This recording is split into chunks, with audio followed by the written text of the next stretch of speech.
Have you ever felt completely and utterly powerless? Like the world itself has turned against you, and there is no shelter, no safety, and no way out? We see news reports of wildfires turning skies blood red, of hurricanes lifting houses from their foundations, of floods swallowing entire towns.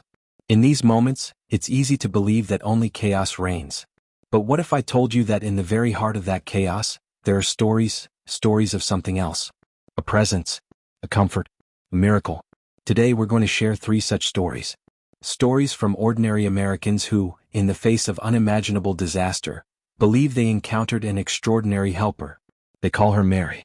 Story 1, The Firefighter's Prayer. Our first story takes us to the arid hills of Northern California, during the worst wildfire season in the state's history. Our character is Jake Mitchell, a battle-hardened firefighter from Boise, Idaho. Jake had seen it all.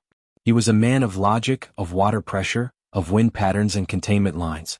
Faith was something he left to others. Jake's crew was assigned to a desperate mission: defend a narrow cul-de-sac of homes in the path of a firestorm they named the Dragon. The air was so thick with embers and ash it felt like breathing sandpaper. The heat was a physical wall. They were losing. House by house, the Dragon was consuming everything. Jake and his team were down to their last tank of water, their faces smudged with soot, their lungs burning.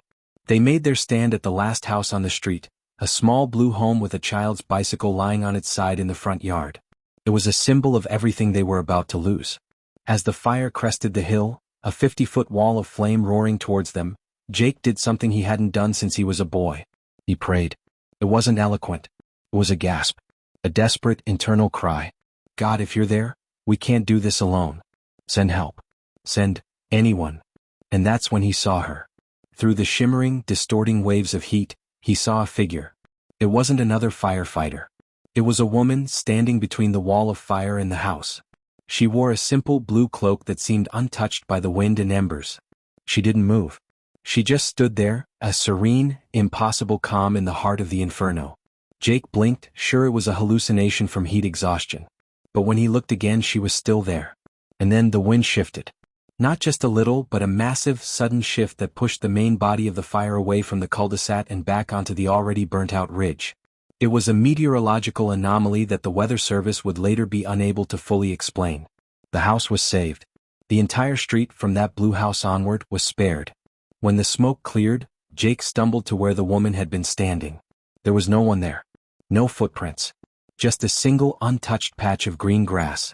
And resting on it, as if placed there gently, was a small, simple medal on a broken chain. It was a miraculous medal. Jake isn't just a firefighter anymore. He's a man who carries that medal in his pocket every single day. He believes, with every fiber of his being, that in his moment of ultimate desperation, a mother heard the cry of her child and stood in the gap. Story 2, The Hurricane and the Nursing Home. Our second story washes ashore in Pass Christian, Mississippi, during Hurricane Katrina. This is the story of Evelyn Jones, an 82-year-old widow who ran a small 20-bed nursing home. Evelyn was stubborn. When the mandatory evacuation order came, she knew she couldn't move her fragile residents. The storm surge predictions were dire, but transportation was chaotic. So, she made the difficult decision to shelter in place, moving everyone to the second floor. She wasn't alone. Her head nurse, a young, devout woman named Maria Garcia, stayed with her. As the hurricane made landfall, the world outside became a roaring, violent chaos. The power failed. The windows blew in. And then the water came. It wasn't a gentle rise, it was a violent surge that slammed into the building, shaking it to its foundation. The first floor was instantly submerged. Evelyn, Maria, and the 20 elderly residents huddled in a second-floor hallway, listening to the terrifying sounds of the house groaning, of debris crashing against the walls. The water was now lapping at the top of the stairs, rising fast. They were trapped. Maria pulled her rosary from her pocket. "Hail Mary, full of grace?"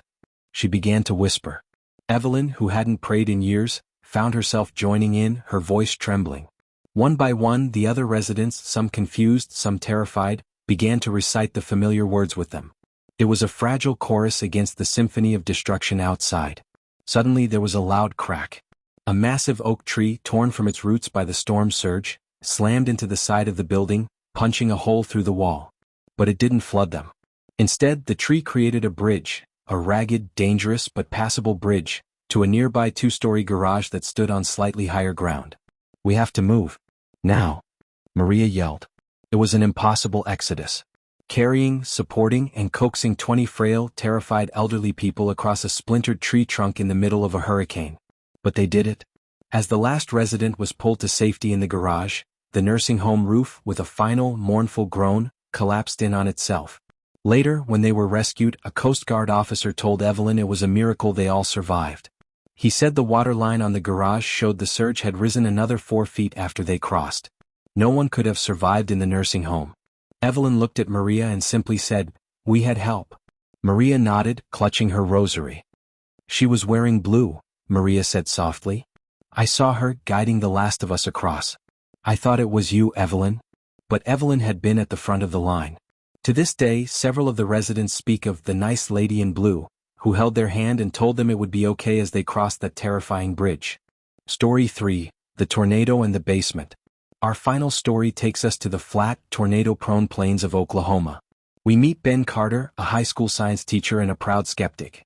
For Ben, if it couldn't be measured, tested, and proven in a lab, it wasn't real. His wife, Sarah, however, was a woman of deep faith. On her bedside table was a small statue of Mary, a gift from her own mother. One afternoon, the tornado sirens blared. The sky turned a sickly, venomous green. Ben, Sarah, and their 2 young children rushed to their underground storm cellar. As they huddled in the cold, damp darkness, they could hear the freight train roar of the tornado bearing down on them. It was directly overhead. The sound was deafening. Then a new sound, a terrible splintering and grinding from above. The door to the cellar, a heavy, steel-reinforced door, began to buckle. A sliver of that violent, greenish light pierced the darkness. The door was being torn from its hinges. Ben threw his body against the door, a futile gesture against the power of an EF5 tornado. He knew it was over. He looked at his children's terrified faces, at his wife who had her arms wrapped around them. Sarah wasn't looking at the door. Her eyes were closed, her lips moving in silent, fervent prayer. In that moment, Ben didn't pray. He simply thought, a final, desperate thought directed at the universe, "Not them. Please, not them." And then a strange peace fell over the cellar. The roaring was still there, but it felt distant. The door, which had been straining and screaming on its hinges, suddenly held. It was as if an immense, invisible weight was holding it shut. Ben could have sworn he caught a scent on the air, something clean and floral like roses, completely out of place in the dank cellar. Minutes later, the roar faded. The silence was absolute. Cautiously, Ben pushed the cellar door open. Their house was gone. Utterly gone. Not a wall stood. Their cars were mangled pieces of metal tossed hundreds of feet away. Debris was scattered for miles. But the concrete steps leading down to the cellar, and the small patch of ground immediately surrounding it, were completely untouched. It was an island of perfect calm in an ocean of destruction. Ben stood there, unable to process what he was seeing. The laws of physics had been suspended. His entire worldview, built on logic and empirical evidence, shattered in that single moment. He looked back at his wife. Sarah was looking at the small and scathed statue of Mary, which had been somehow swept down into the cellar from the house above and now lay nestled safely at the foot of the stairs. She simply smiled through her tears and said, "She was here." 3 different disasters. 3 different parts of the country. A firefighter, a nurse, and a skeptic. What connects them? Each faced an impossible situation. Each sent out a desperate, heartfelt plea. And each encountered a presence, a woman in blue, that defied all logic and brought hope where there was none, and safety where there should have been only ruin. Maybe you're a Jake, a person of action who never gave much thought to faith. Maybe you're an Evelyn, facing a rising tide of problems with nowhere to run. Or maybe you're a Ben, someone who needs to see the evidence, who needs a tangible reason to believe. These stories are a reminder that even in our darkest hours, we are not alone. There is a compassion that listens. There is a hope that can walk through fire, calm a storm, and stand in the path of the whirlwind. If this story touched your heart, if it renewed a flicker of hope in you, then do this for us. Subscribe to the channel. By subscribing, you're not just supporting us. You're telling us you want more stories like this, stories that shine a light in the darkness. Ring the notification bell so you don't miss our next video. We are a community here, a family bound by stories of hope. And most importantly, we want to hear from you. The world is full of quiet miracles. Write in the comments below about a miracle that you have witnessed or experienced. It doesn't have to be dramatic.